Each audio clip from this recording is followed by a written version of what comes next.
Vamos abrir em Tiago, capítulo 4.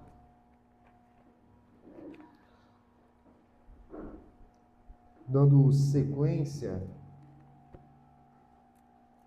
à série de exposições na epístola, Tiago, capítulo 4.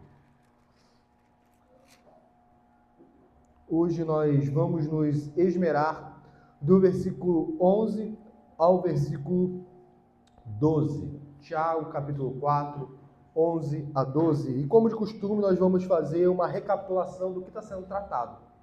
Nós vimos no capítulo 3, no início do capítulo 3, que do versículo 1 até o versículo 12, o assunto enfático de Tiago é o perigo da língua. É como que a língua é fogo, como a língua é mundo de iniquidade, como a língua está situada entre os membros de nosso corpo e contamina o corpo inteiro e não só põe em chamas toda a carreira da existência humana, como também é posta ela mesma em chamas pelo inferno, no sentido de que o próprio inferno, ele dá combustível para a língua. A gente viu isso. Não há somente uma tendência natural para usar a língua a fim de praticar iniquidade, como o próprio inferno nos dá esse combustível, nos tenta a falar mal uns dos outros. E nós vimos também que ela é indomável, e somente o Espírito Santo para fazer com que nós venhamos a ter uma seriedade com cada palavra que sai da nossa boca. E nós vimos também que nós daremos conta de cada palavra que sai da nossa boca, como está escrito nos Evangelhos. Jesus Cristo assim o disse. E também do versículo 13 ao versículo 18, nós vimos a diferença entre a sabedoria lá do alto e a sabedoria que não é lá do alto. A sabedoria lá do alto, nós vimos que ela é primeiramente pura, depois ela é pacífica, ela é indulgente, ela é tratável, ela é plena de misericórdia e de bons frutos, imparcial, sem fingimento. Agora, a sabedoria que não é lá do alto é uma sabedoria que é terrena, é animal, ela é demoníaca. Nós vimos que Tiago faz esses dois contrastes porque dentro da igreja existiam pessoas e existem pessoas que parecem ser sábios porque têm um repertório grande de conhecimento, até mesmo bíblico-teológico, contudo, a finalidade do seu conhecimento é para facção, é uma inveja amargurada, não é para a glória de Deus, não é para o benefício da igreja. Essa sabedoria, portanto, ainda que seja recheada de conhecimento, de uma aparente inteligência, ela é terrena, ela é animal e ela é demoníaca. E Tiago, após falar isso, no capítulo 4, nós vemos que Tiago ele está intensificando o seu discurso, cada vez sendo mais enfático, usando palavras cada vez mais duras. No capítulo 4, nós vemos que Tiago ainda vai numa gradação maior e diz que aqueles que o quem ele estava falando são o quê? São adúlteros. Nós vimos isso semana passada. São pessoas infiéis, são pessoas que estavam adulterando contra o seu próprio Deus. Afinal de contas, nós todos temos como igreja um relacionamento pactual e a Bíblia usa o termo matrimonial nosso com Deus, especificamente nós como a noiva de Cristo. E nós vimos que Tiago, no versículo 4, diz que infiéis não compreendeis que a amizade do mundo é inimiga de Deus, mas não somente isso, nós vimos também que Tiago está falando da cobiça que ali reinava, porque eles cobiçavam e nada tinham, eles matavam, eles invejavam e nada obtinham, eles viviam a lutar e a fazer guerra e nada tinham porque não pediam, e quando pediam, pediam mal, pediam para esbanjar nos seus próprios prazeres. Nós vimos isso, nós vimos um contexto, como o irmão Vinícius trouxe para nós, um contexto em que a igreja estava ali na dispersão com sentimento de guerra mesmo, com sentimento de conflito e mais conflito, e associado, obviamente, à inveja, à cobiça, à soberba e a várias mazelas. E o irmão Vinícius até trouxe aqui que nós não podemos achar que a descrição de Atos 2, 42 e 47 é exclusiva, como se todo o primeiro século a igreja não tivesse problema algum. Nós vimos que no primeiro século existem várias problemáticas na igreja. E não somente no primeiro século, até hoje. Nós vemos esses pecados se perpetuando. E agora no versículo 11, a gente pode achar que, tudo bem, Tiago, eu já entendi. Eu já entendi, Tiago, que a língua é fogo, que a língua é um mundo de iniquidade. Eu já entendi que eu não devo nutrir inveja amargurada. Eu já entendi que eu devo praticar o amor ao meu irmão. Eu já entendi que nós somos irmãos, nós somos uma fraternidade. Nós todos estamos associados pelo sangue de Cristo. Eu já entendi, pode ir para outro assunto, mas Tiago não faz isso. Tiago continua na mesma dinâmica, ele continua falando do mesmo assunto. Por quê, meus irmãos? Porque é um pecado que nós caímos reiteradamente. Usar a nossa língua para o mal do próximo, nós caímos reiteradamente. Talvez nós podemos não cair aqui na igreja, nós podemos conseguir fechar a nossa língua e no pós-culto a gente dominar parcialmente o que nós falamos ou não. Mas quando nós chegamos na nossa casa e só estamos com o nosso cônjuge, a nossa boca dá vazão aos nossos pensamentos. E ali nós começamos a falar mal de irmão. Viu aquela roupa? Viu como ele se comportou? Viu o que ele disse para mim? Viu o que ele fez? Viu como ele agiu? E a gente começa a nutrir dentro dos nossos lares maledicência. Ainda que os irmãos, por exemplo, aqui de Tiago, pudessem já ter entendido que precisavam domar a sua língua. Mas é algo que nós apreendemos, mas dificilmente praticamos. Nós conseguimos compreender. Agora a prática. E Tiago ele vem falando e falando e falando e falando, porque é um mal que aflige a igreja. A igreja costuma colocar o pecado da língua como de um grau menor. A igreja brasileira, então, ela praticamente condena o pecado da imoralidade sexual. Agora, o pecado da língua, ele é muito bem aceito no nosso meio. Como se Deus não se desagradasse. Como se Deus levasse pouco em conta essa iniquidade. Mas nós vemos se Deus está repetindo e repetindo e repetindo através dos escritos de Tiago, inspirado pelo Espírito Santo, é porque ele se importa. É porque o nosso Deus, que é um Deus onisciente, ele não sai de cena quando nós estamos a sós com os nossos cônjuges e falamos mal de um irmão. O irmão que foi comprado pelo sangue de Cristo. Não tem um momento em que Deus sai de cena e ele deixa com que nós venhamos a nutrir maledicência e para ele está tudo bem. Mais uma vez, cada palavra que sai de nossa boca, nós daremos conta no dia do juízo. E Tiago, mais uma vez, continua enfaticamente trazendo esse assunto à tona. É claro que é não somente do nosso contexto de irmandade, mas aqui Tiago está falando do contexto de irmandade. Mas a maledicência, ela é proibida para qualquer contexto. Qualquer contexto é pecado. Mas agora no versículo 11 ao versículo 12, Tiago, ele atenua o discurso. O Tiago é enfático e que foi gradacionando e ficando mais duro nas suas palavras, agora ele ameniza. Mas ele ameniza para depois fazer com que os irmãos tenham uma reflexão do tamanho da iniquidade deles com uma pergunta retórica que todos deveriam chegar à mesma conclusão, como nós vamos ver ao final. Ele ameniza o seu discurso com um tom pastoral. Ele já chamou os irmãos ao arrependimento. Nós vimos isso na semana passada. O final da perícope, o irmão Vinícius trouxe que é um chamado ao arrependimento. Chegai-vos a Deus e Ele se achegará a vós outros. Purificai as mãos, pecadores. E vós que sois de ânimo dolo, limpai o coração, afligi-vos, lamentai, chorai. Converta-se o vosso riso em pranto e a vossa alegria em tristeza. Humilhai-vos na presença do Senhor e Ele vos exaltará. Teve um chamado ao arrependimento.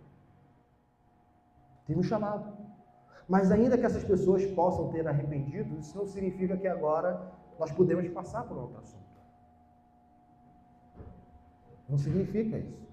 Porque Tiago vai colocar mais um argumento do porquê nós devemos tomar muito cuidado com a nossa língua, especificamente aqui sobre a maledicência. Sobre a maledicência na igreja de Deus. Vamos ler versículo 11 e versículo 12.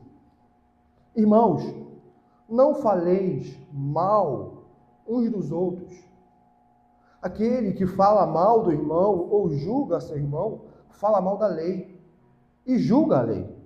Ora, se julgas a lei, não és observador da lei, mas juiz. Um só é legislador e juiz, aquele que pode salvar e fazer perecer. Tu, porém, quem és que julgas o próximo? Quem és tu? E nós vemos 4 temáticas aqui que, se nós não aprendermos essas 4 temáticas, esses 4 assuntos, esses 4 conceitos, nós saímos da passagem sem tê-las. Primeiro, o sentido de fraternidade e irmandade, que é muito importante aqui. É claro que a gente pode expandir para além da fraternidade cristã, mas aqui é especificamente sobre a fraternidade cristã. Segundo ponto, a maledicência sendo condenada. E sendo condenada de uma maneira tal que faz com que aqueles que tenham pouco caso da maledicência que exercem, estão cometendo um pecado gravíssimo. Porque estão se colocando como o próprio Deus. Terceiro ponto, ele vai falar sobre a lei. A maledicência também é uma forma como nós lidamos com a lei de Deus. E por último, o quarto, é a nossa relação no juízo. Nós seremos julgados ou nós somos juízes? Isso tudo está norteando o assunto da maledicência. Versículo 11. Tiago vem atenuando o seu discurso. Irmãos, não faleis mal uns dos outros. Por quê? Porque essa guerra que vocês estão nutrindo, que é para prazeres, para satisfazer os prazeres que militam na vossa carne, esse senso de superioridade que vocês têm em relação a uns aos outros, isso não deve ser praticado. E isso não anula o fato de vocês serem irmãos. Tiago aqui ele não está dizendo necessariamente que a pessoa não é irmã. Até porque aqui Tiago está trabalhando a igreja visível. Uma vez que nós estamos dentro da igreja visível, nós somos irmãos. Existe um vínculo que nos une. E esse vínculo, ele é tanto para ser algo prazeroso, como algo de suma responsabilidade. Por quê? Porque se nós não conseguimos demonstrar afeto e segurar a nossa língua pelo bem de um irmão, o que há de nós? Será que se nós não conseguimos demonstrar amor a um irmão na fé, nós podemos ter a certeza que demonstramos amor ao próximo? Independente se ele é ou não da fé cristã? Será que nós compreendemos de fato o que significa a irmandade cristã? Será que de fato nós entendemos que aqui paira, na igreja de Deus, homens e mulheres que se despiram do velho homem e agora foram unidos no novo homem que tem o mesmo sangue, o sangue de Cristo? Será que nós compreendemos que o laço da fraternidade cristã, ele é muito, mas muito superior do que o laço sanguíneo humano? Será que nós estamos compreendendo isso? Sim, meus irmãos, na ordem, nós vemos biblicamente que a irmandade cristã é superior à família. Por quê? Não no sentido de responsabilidade, no sentido qualitativo. Não no sentido de responsabilidade. Nós não estamos defendendo uma ideia que igrejas abusam de pessoas ficarem 24 horas dentro de uma igreja local e menosprezarem os seus dentro de casa. Não estamos defendendo isso. Mas a questão é, o laço sanguíneo humano irá passar. Nós temos tempo cronometrado. Se temos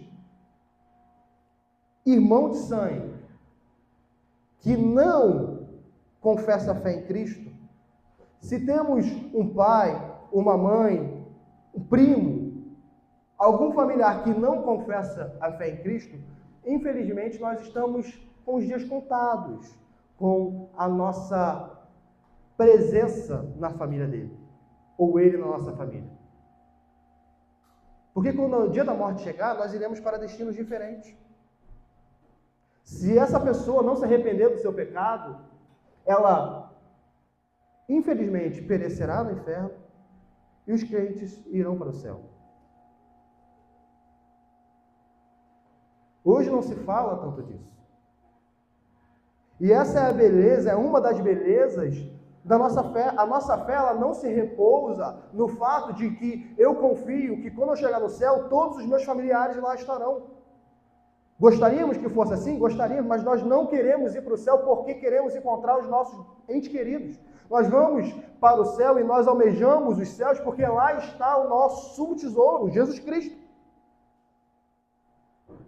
Ainda que alguns dentro de nossa casa não confessem a fé, isso não nos desanima a seguir, e a seguir, e a seguir.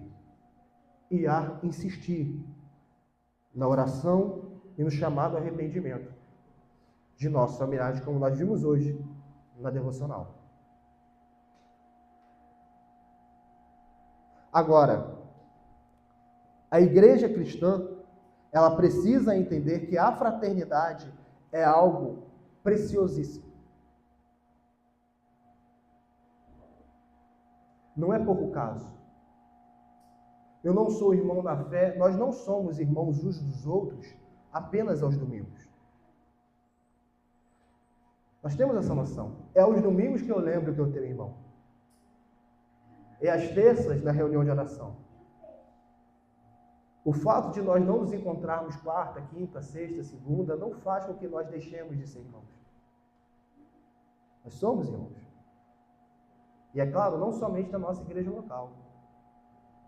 De qualquer pessoa que confessa verdadeiramente Cristo como Senhor, é o nosso irmão. A ideia de fraternidade precisa estar muito bem estabelecida na mente do crente, porque se não estiver estabelecido na mente do crente, a ordem de prioridade do crente vai ser equivocada. Nós seremos aquele crente que ajoelha e ora só pelos que são de laço sanguíneo. Os irmãos da fé nós não oramos.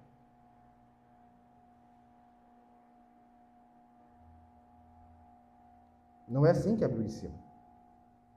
E Tiago continua, irmãos, não faleis mal uns dos outros. Esse falar mal está associado à soberba. Esse falar mal está associado a falar oculta. Vamos ver em Salmo 101. Abramos a palavra de Deus no Salmo 101.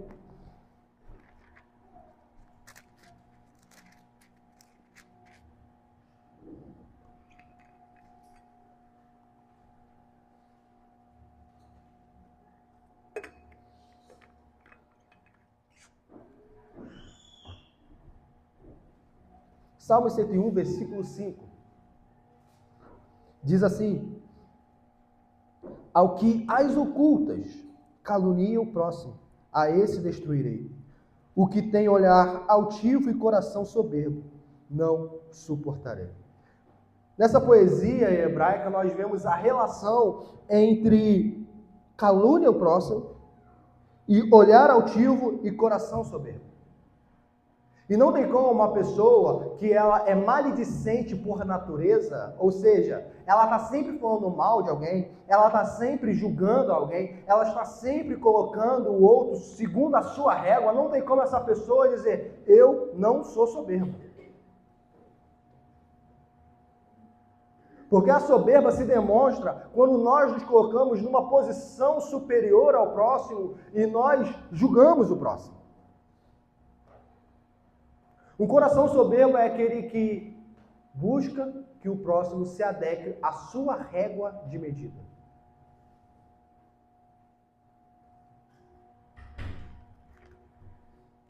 E se ele não está em conformidade com a minha régua, eu vou falar mal dele. Se ele não educa os filhos dele, como eu educo os meus filhos, ele está errado. Se ele não tem a mesma dieta que eu tenho, ele está errado. Se ele não se veste como eu acredito que ele deve se vestir, ele está errado. Se ele não usa o mesmo repertório linguístico que eu uso, ele está errado. Se ele não se comporta da forma como eu coloco como algo ideal que alguém deva se comportar, ele está errado.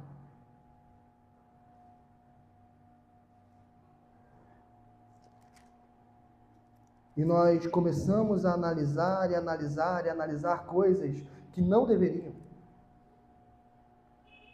que não caberiam a nós. E falamos mal de um irmão de uma maneira completamente frívola. Tiago continua na mesma tônica. Não faleis mal uns dos outros. Aquele que fala mal do irmão, Tiago prossegue, ou julga a seu irmão, fala mal da lei. Perceba o que Tiago está fazendo aqui. Tiago, ele está tirando a horizontalidade. Ele quer que nós venhamos a compreender que quando eu falo mal de um irmão, não é somente o irmão que é ofendido na história. Não é somente o irmão que é alguém que está sendo detratado nessa história. Existe algo para além. Existe algo superior que Tiago até coloca e tira o foco do irmão que está sendo vítima da calúnia, que está sendo vítima da difamação. Tiago, ele vai para algo superior, agora ele vai falar da lei. Por quê? Porque se nós julgamos o irmão comprado pelo sangue de Cristo, nós não apenas estamos indo contra o irmão, nós estamos indo contra a lei de Deus. Vamos abrir em Êxodo 20 e depois nós vamos estudar isso na EBD. Êxodo 20.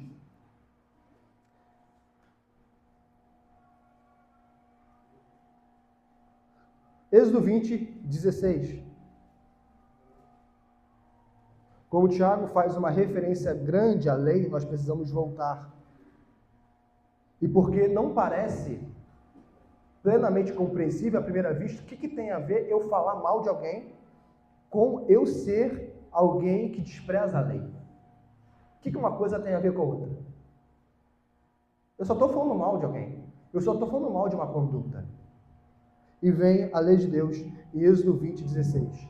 Não dirás falso testemunho contra o teu próximo. Aí alguém pode dizer, não, mas o que eu estou falando é a verdade. Eu não estou falando mentira. Eu não estou dizendo algo que não é correto.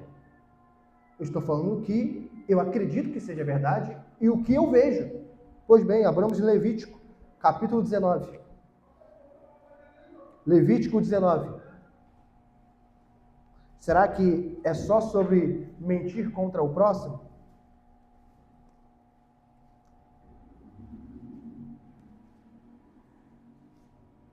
Levítico 19, 16 e 17. Levítico 19, 16 e 17 vai dizer o seguinte: não andarás como mexeriqueiro entre o teu povo. Não andará como aquele que fica se metendo em negócios alheios. Não andará tomando conta da vida dos outros. Isso é lei de Deus. Não ande tomando conta da vida dos outros. Não andarás como mexeriqueiro entre o teu povo. Não atentarás contra a vida do teu próximo. Eu sou o Senhor. 17. Não aborrecerás teu irmão no teu íntimo, mas repreenderás o teu próximo, e por causa dele não levarás sobre ti pecado. 18. Não te vingarás, nem guardarás ira contra os filhos do teu povo, mas amarás o teu próximo como a ti mesmo. Eu sou o Senhor. Tiago, como que nós sabemos que Tiago está tendo em mente isso aqui? Porque Tiago já falou antes sobre a lei e falou sobre o amor ao próximo. E qual que é um dos versículos base que nós temos que a lei de Deus, a lei mosaica, já ensinava o amor ao próximo. Jesus não traz isso de uma maneira inovadora, algo que já estava na lei. Jesus é o real intérprete da lei. Não é uma novidade o amor ao próximo. Como Tiago usa o amarás o teu próximo como a ti mesmo. E o Senhor coloca ele como Deus. Eu sou o Senhor. Por que eu vou amar o meu próximo? Por que eu não vou andar como mexeriqueiro entre o povo? Porque Deus é Deus e ele mandou. Essa é a base. A base é essa. Não andará tomando conta da vida alheia. Existe uma história, as Crônicas de Nárnia, em que Aslan está repreendendo um personagem. E Aslan repreende esse personagem, e um terceiro personagem chega depois para Aslan e pergunta: o que o Senhor falou? Por que o Senhor chamou ele à parte? Por quê? Aslan chega e vira para ele e fala: basta a cada um a sua própria história. Basta a cada um o seu próprio modo de caminhar. Não se meta em negócio alheio. Não se meta na vida dos outros. Isso aqui é algo para ser beabá da fé. É algo que não deveria, se a gente colocar em tese, nem precisar ser ensinado. Mas a palavra de Deus adverte reiteradamente sobre esse assunto, e qualquer pessoa com um tempo de igreja sabe que a maledicência é um pecado que norteia os cantos da igreja. Norteia os cantos da igreja. A igreja começa a crescer e ela começa a formar os seus grupinhos. Ela começa a formar as suas panelas. E uma panela começa a julgar a outra panela. Um grupinho começa a julgar outro grupinho. E dentro da presbiteriana nós temos, por exemplo, as sociedades internas. Aí nós temos pessoas mais velhas dentro da SAF julgando o pessoal da mocidade e a galera da mocidade julgando o pessoal mais velho da SAF. Aí nós temos crises geracionais. Um falando mal do outro.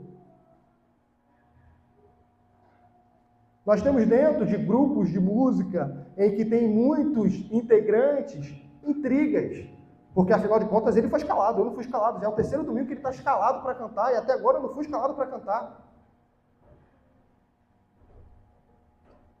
Essa pessoa não sai da bateria.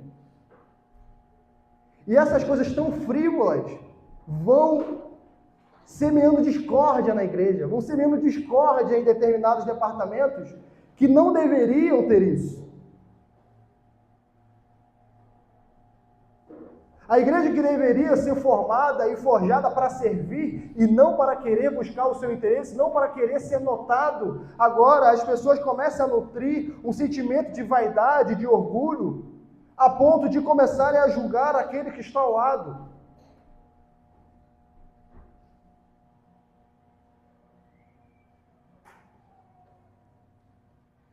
E depois nós olhamos uma igreja fria e nós não conseguimos achar a causa. Porque a causa foi ignorada.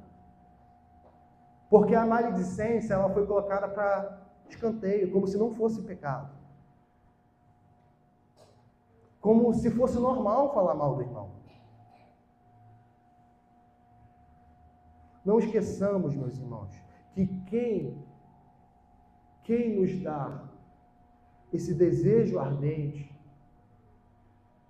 para nos devotarmos a Deus e para nos emocionarmos no nosso quarto, é o Espírito Santo. E não nos esqueçamos que o Espírito Santo sabe muito bem a palavra que sai das nossas bocas.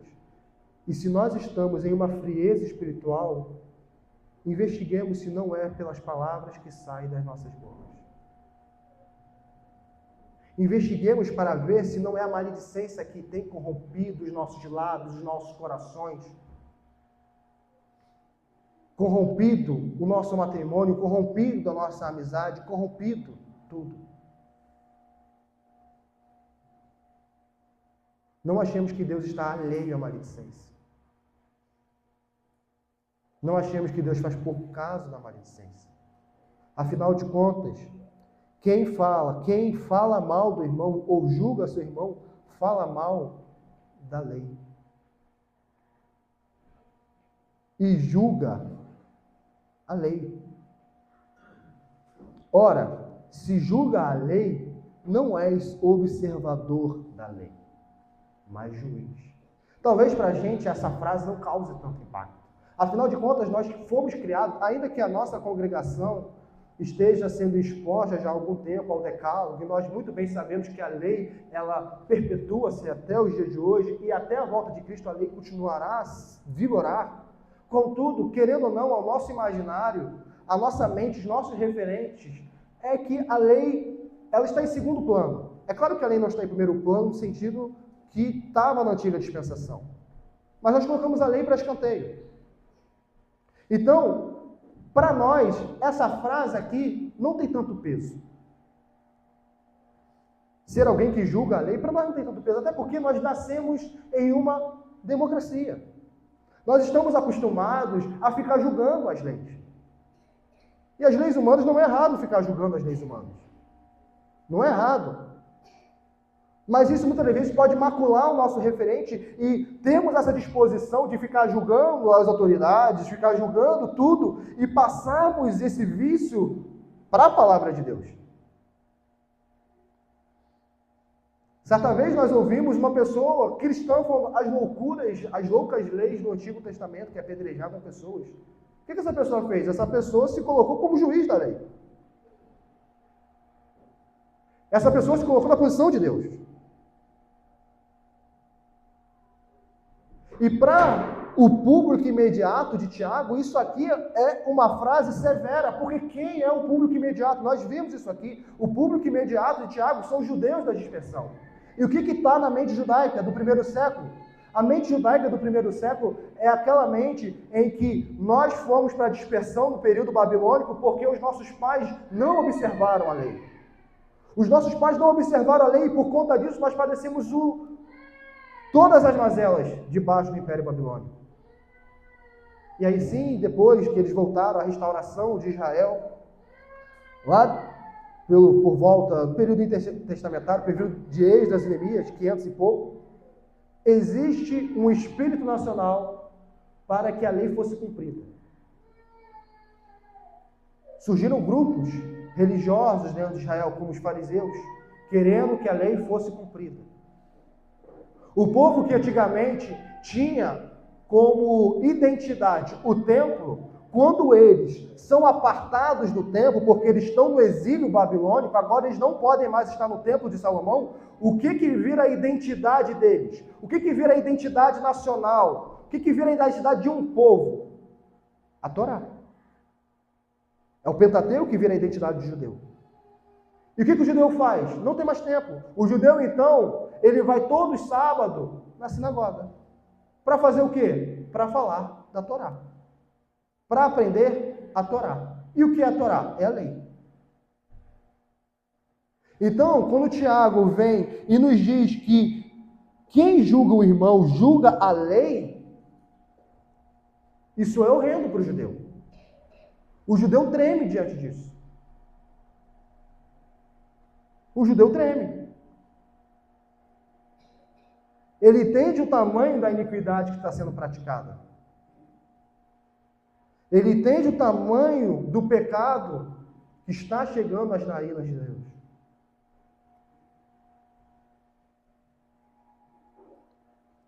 Não és, se julgas a lei, não és observador da lei, mas juiz. E Tiago continua, versículo 12. Um só é legislador e juiz.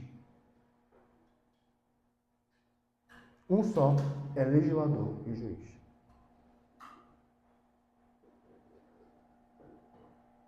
É o Shema, é o ouvir Israel. Nosso Deus é o único Senhor. Como que, meus irmãos, prestemos atenção em algo. Como que nós podemos chegar nessa altura da Epístola de Tiago, como que os judeus poderiam chegar nessa altura da Epístola de Tiago e dizer que estavam sendo praticantes da palavra, se eles estavam com maledicência?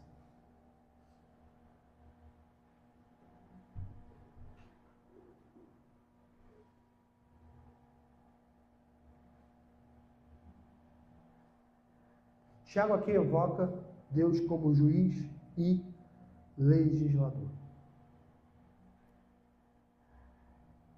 Tiago aqui evoca o destino eterno dos homens. Tiago aqui evoca algo sério. Mas nós não vemos conferências sobre esse assunto. Nós não vemos pessoas interessadas no assunto da maledicência. O que o cristão, quando ele vai pesquisar conteúdos para consumir na internet cristão, ele pesquisa? Algumas vezes é só algo aleatório. Outras vezes, quando nós decidimos ir numa conferência, quando nós decidimos ir acessar algum conteúdo, nós vamos pelo tema. E dificilmente nós escolhemos um assunto como esse. Por quê? Porque quando nós estamos falando, por exemplo, de uma doutrina preciosa e cara para nós, como justificação pela fé, se ela for tratada de uma maneira apenas acadêmica e apartada, ela não desnuda o meu pecado. Quando nós vamos ver vários conteúdos sobre perseverança dos santos, também não desnuda os nossos pecados. Predestinação não desnuda os nossos pecados. Não mostra a afronta que nós praticamos contra Deus. A depravação total nós gostamos de ouvir, mas de maneira muito genérica. De uma maneira em que nós possamos apenas compreender que todos nós somos depravados. Mas quando nós estamos diante da palavra de Deus, que fala sobre o assunto cirúrgico, central, e que vai modificar a forma que nós vivemos todos os dias,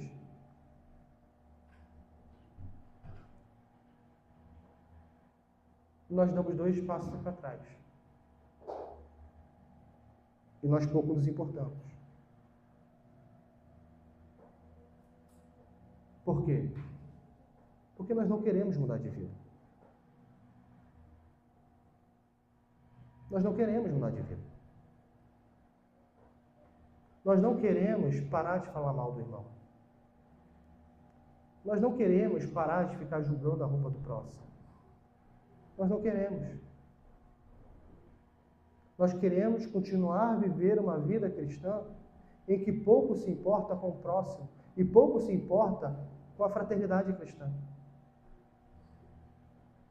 Essa é a verdade. Os reformados do século XXI pouco se importam, estou sendo pejorativo e hiperbólico, não estou generalizando, pouco se importam com fraternidade. Pouco se importam com irmandade. Pouco se importam com o senso de igreja. Pouco se importam com o senso de noiva de Cristo. Por quê? Porque o senso de noiva de Cristo implica responsabilidade.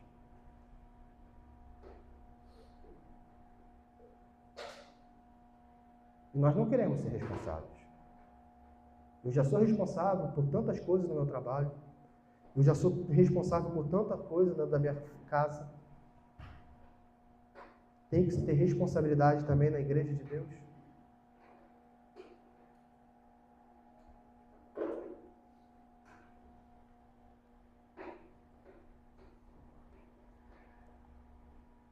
Um só é legislador e juiz, aquele que pode salvar e fazer perecer. Tu, porém, quem és que julgas o próximo? Aquele que fala mal do irmão, ele se coloca na posição de Deus. Entendem o pecado? Olha o que Tiago está abordando.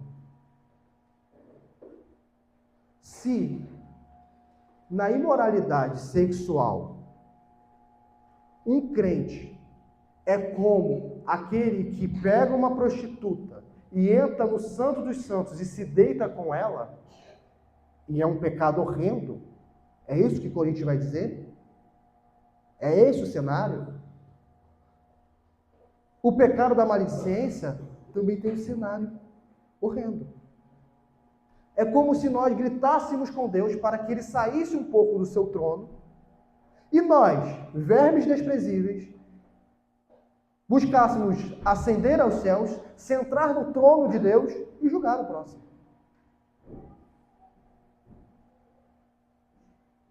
Quando nós estamos julgando o irmão ao lado, nós estamos nos fazendo como Deus. Nós estamos caindo na artimanha de Satanás, e sereis como Deus. É por isso que a fala aqui de caluniador, de falar mal, ela tem a mesma raiz do difamador, diabo, que foi falado na perícope anterior.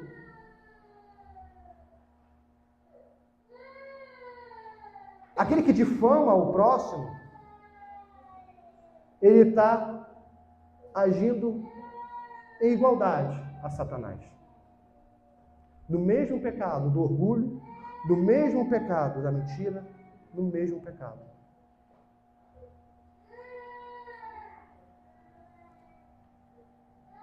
Um só legislador e juiz, aquele que pode salvar e fazer perecer.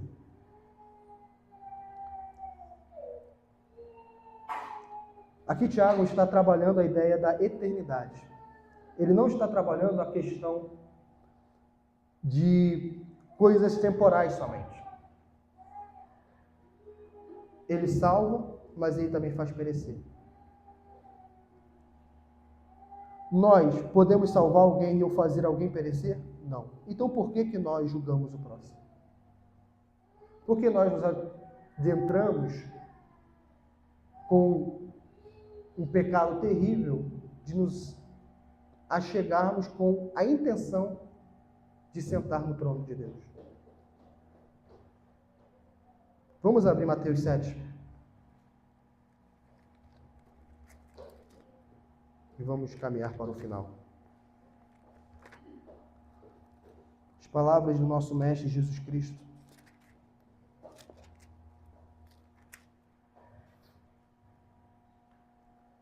Mateus capítulo 7.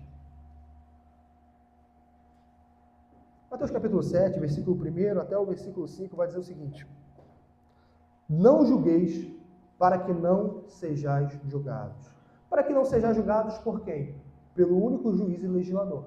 Aquele que pode fazer que você pereça ou que te salve. Aquele que foi o Senhor da lei. Aquele que foi quem editou a lei. A lei de Moisés não foi editada e não foi feita por Moisés. Tem um legislador, e não é Moisés. É Deus. Pois com o critério com que julgardes, versículo 2, sereis julgados. Com a medida com que tiverdes medido, vos medirão também. Isso que Mateus está dizendo, Jesus Cristo está dizendo, é algo muito sério. Porque se nós realmente queremos nos adentrar e queremos julgar o próximo, saibamos que nós vamos gozar menos da misericórdia divina no julgamento a nós.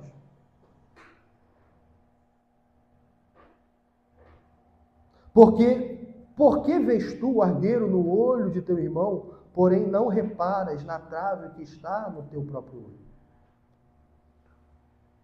Ou como dirás a teu irmão, deixa-me tirar o argueiro do teu olho, quando tens a trave no teu?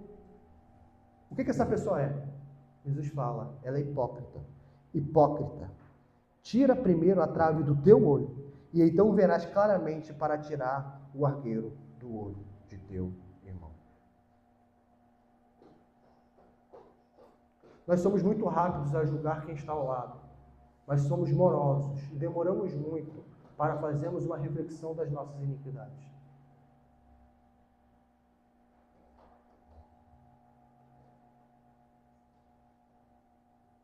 O que nós podemos elencar de pecados na criação dos nossos filhos?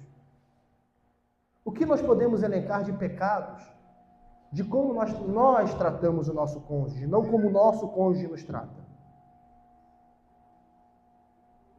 O que nós podemos elencar de pecado de como nós conversamos com o amigo, não aquilo que o amigo conversa conosco? Quando que nós vamos começar a julgar a nós mesmos? Quando que esse dia chegará? Porque se há uma legitimidade para nós julgarmos, em primeira instância, é julgarmos a nós mesmos. É tirar a trave do nosso próprio olho. É olhar e ver que os nossos filhos não são tão perfeitos, de maneira que eu possa julgar o filho do próximo. É olhar e ver que na minha mente passa uma devassidão de iniquidade, de maneira que eu tenho que parar de ficar falando do que sai da boca do próximo. É olhar e ver que eu pouco me importo com o próximo antes de ficar olhando os afetos do próximo. É ser sincero e declarar para si e dizer: eu estou vivendo uma vida olhando para o meu próprio umbigo. Eu estou sendo egoísta.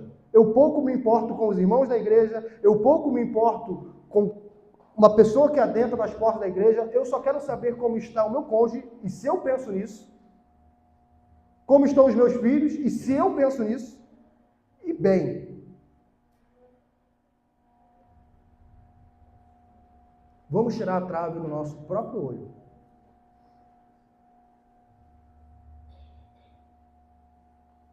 Vamos tirar a trave. Antes de falarmos do nosso patrão, vamos tirar a trave do nosso olho. Antes de falarmos do nosso superior, vamos tirar a trave do nosso olho.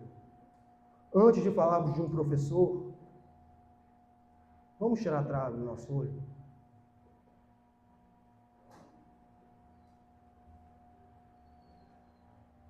Senão, nós vamos continuar vivendo como hipócritas. E esquecendo que o nosso Deus é Senhor, soberano, onisciente e onipresente. Na calada da noite, a maledicência ainda é ouvida. Ainda que como um sussurro, ainda que adornando a maledicência. Eu falo isso porque eu quero o bem dele.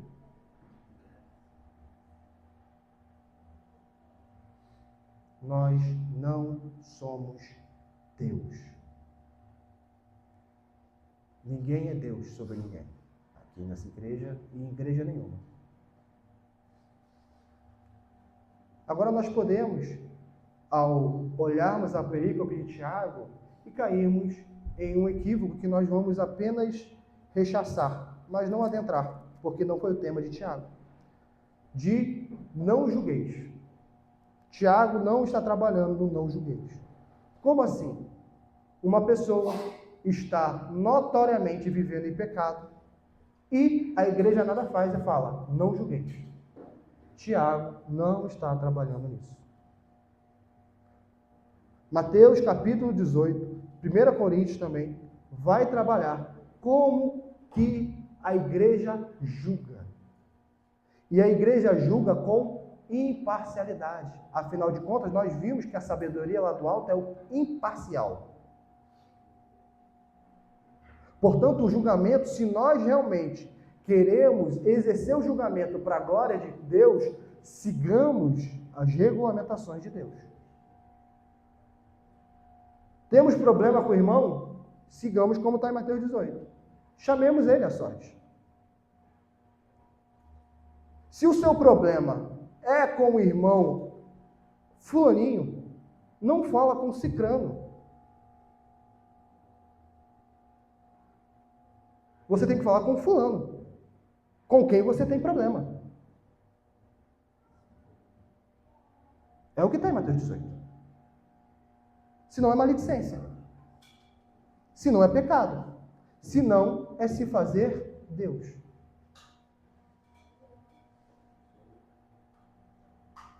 E siga todos os trâmites. Conversou com o irmão, não deu certo? Leve 2 ou 3 testemunhas. Por quê? Porque você quer uma imparcialidade. Você quer seguir a lei de Deus. Você quer seguir o que Cristo falou. Não deu certo? Leve-o à igreja.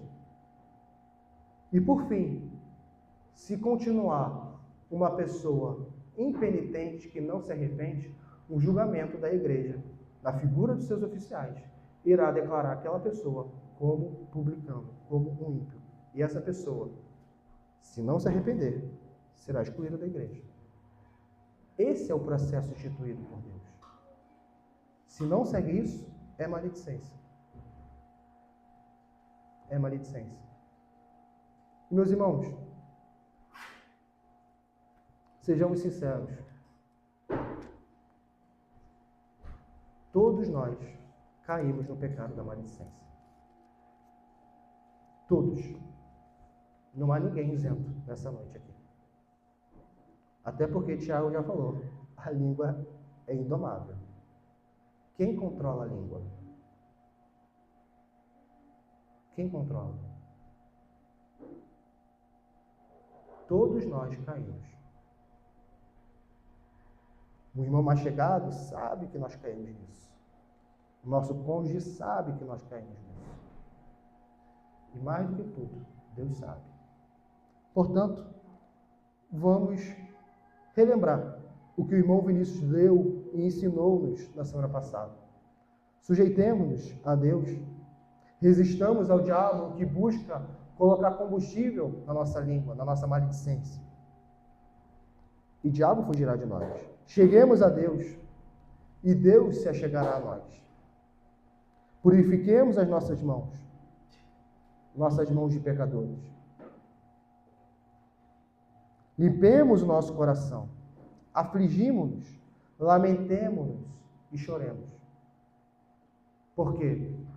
Porque nós estamos militando mais no time de Satanás do que no reino de Deus. Lamentemos, choremos, humilhai-vos na presença do Senhor e Ele vos exaltará. O primeiro passo para seguirmos o que Tiago está falando aqui de maneira a colocarmos a doutrina no nosso coração é humildade. Um coração soberbo vai continuar na maledicência. É a humildade. É isso que Jesus Cristo quer. Jesus orou ao Pai. Jesus orou ao Pai para que nós fôssemos um. A oração sacerdotal foi para que nós fôssemos um. Como o Pai e o Filho são um. Assim como o Pai não busca meramente a sua glória, mas busca glorificar o Filho, e o Filho não busca meramente a sua glória, mas busca glorificar o Pai, e o Espírito Santo não busca meramente a sua glória, mas busca a glória do Pai e do Filho, que nós não busquemos a nossa própria glória. Busquemos a glória do Pai, do Filho e do Espírito Santo, e também do irmão ao lado. Que vivamos uma vida despida da arrogância, da vaidade, e assim nos despiremos da maledicência. Vamos orar? Santo Deus,